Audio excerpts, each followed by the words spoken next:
Hi everybody, welcome back. Glad you could tune in again. So you remember in the previous video we began talking about the relationship between science and the Christian faith, and I began by suggesting that there is absolutely no conflict between science and the Christian faith.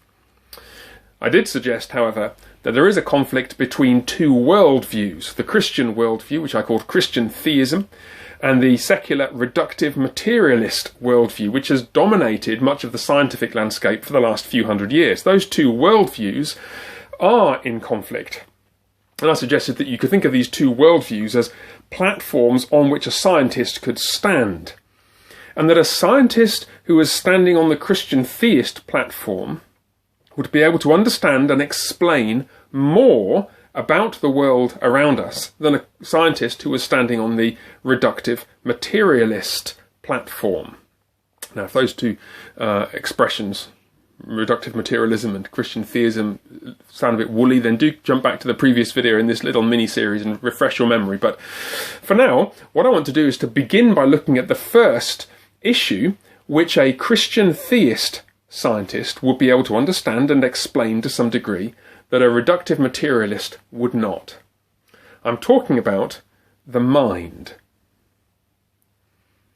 When I say the mind, what I'm referring to is, very broadly speaking, all the non-physical, non-material aspects of our existence. This is not a controversial definition. It's the sort of definition that everybody would use working in this kind of discipline. It refers to all the complex of different mental faculties: consciousness, our sense of intention, our self-awareness, emotional life, cognition, our cognitive processing of mathematical and other problems, our ethical judgments and decisions, and so on. You might think that some of these processes are shared with some other biological life. Dogs and cats appear to have some of those functions, though not all of them, as far as we know. And in fact, there are very good reasons for thinking that they don't have all of those. But nonetheless, those mental processes are a central aspect of what it means to be a human being. Thomas Nagel, who's a philosopher at New York University, wrote a very good book a few years ago called Mind and Cosmos. He's not a Christian, but he points out the existence of consciousness is one of the most familiar and one of the most astounding things about our world. You might say it's one of the things that you'd most want to explain. I mean, if you were trying to explain the world around us, and that's exactly what scientists are always trying to do, then a scientist who is able to give some kind of account of the mind would be in a very much better position than a scientist who couldn't give any account of the mind. So how has reductive materialism got on with this task of trying to understand the mind? Well, reductive materialism has dominated the landscape pretty much since shortly after the scientific revolution in the 17th century, and has made breathtaking progress in lots of different areas understanding the physical world around us. But they have made zero progress in understanding what the mind is, much less in understanding the so-called mind-body problem, the relationship of the mind to the body. The mysteries of the mind remain mysteries to reductive materialism. The nature of consciousness, the actual origin of ethical and moral judgments, the nature of emotions, and so on. It's possible to correlate certain biological processes with some of those mental processes, of course. Reductive materialists can do a scan of your brain and note that some parts appear to be more active when certain cognitive functions are being performed, but that's not the same as understanding what the mind is, much less understanding its relationship to the body. Christian theism, on the other hand, begins with a doctrine of mind. Christian theism asserts at the outset that ultimate reality includes a mind, the mind of God, and that the mind of God has brought into being other creatures which have minds, us. It might not be that we can explain everything about the mind of God or our mind, but in principle, Christian theism has space for the mind within its parameters, so to speak. There is a slot into which you can put the mind within a Christian theist worldview, which in principle is not even available to a reductive materialist worldview. Just think about what reductive materialism says again. Reductive materialism is the doctrine that the only things that exist are physical things, matter, or equivalently matter and energy. There is no mind, actually, in materialist views of the universe. Now, not only can Christian theists explain that there is a mind, we can go some way to understanding the character of those minds and their relationship to each other.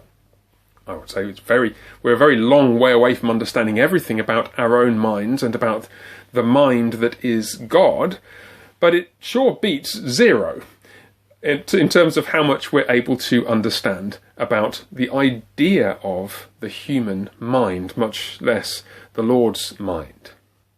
To put it simply, reductive materialism simply has no space for the idea of non-material or mental reality at all. The reductive materialist is forced in the end to deny that minds, including your mind and mine, have any actual ontological purchase on reality.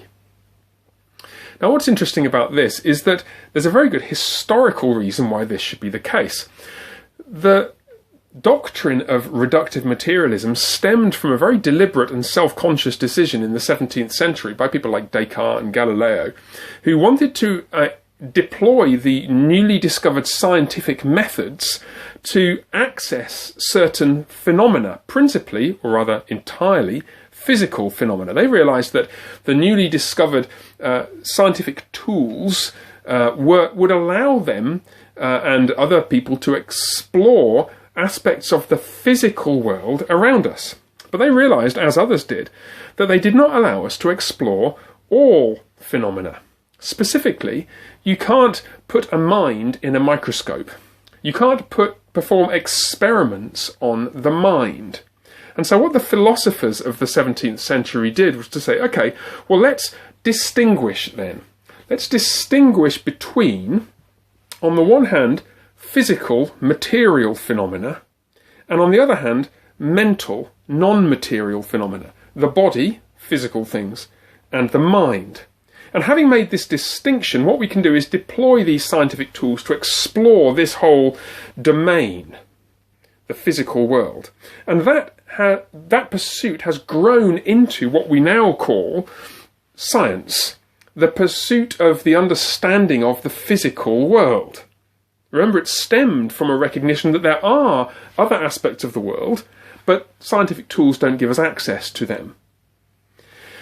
Well, unfortunately, some scientists have not read enough history and philosophy of science and have started to act as though this portion of reality, the body, physical things, constitutes the whole of reality. And once you've made that mistake, once you've made the mistake of assuming that this is everything there is, it's natural then to say, well, the scientific method can explore and explain everything there is. One of my old professors at Oxford, Peter Atkins, a physical chemist, writes, there is no reason to suppose that science cannot deal with every aspect of existence. Well, what he's done is just forgotten his Descartes. He's forgotten that back in the day, the body, the physical world, was only ever conceived as one aspect of existence. The mind, the mental world, was another real aspect of existence, which the philosophers of the 17th century recognised science couldn't give us access to.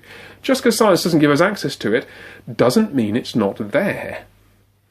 But the scientific tools of reductive materialism, though so valuable in this domain, the physical domain, have been deployed in such a way that the proponents within the modern secular scientific establishment have started to say that they can explain everything about the world, and in so doing, obviously, they've sidelined the mind altogether.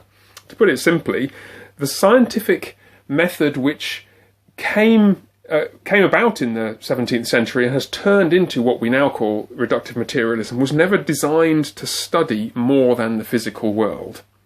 The mind-body problem has always lain just under the surface, and the attempt to explain it with reductive materialist scientific approaches is simply a failure to realise that those scientific tools were never designed for that in the first place. The mind-body problem, which remains in philosophy and science, is an inevitable consequence of that bifurcation which took place back in the 17th century. And it's an issue which exposes the weakness of reductive materialist approaches and the more comprehensive stance that a Christian theist is able to take in his or her grasp of the world around us. Well, I hope that's helpful. In the next video, we'll take a look at some other issues which the Christian theist is able to explain, but that the reductive materialist is not. For now, though, Lord bless you, and bye for now.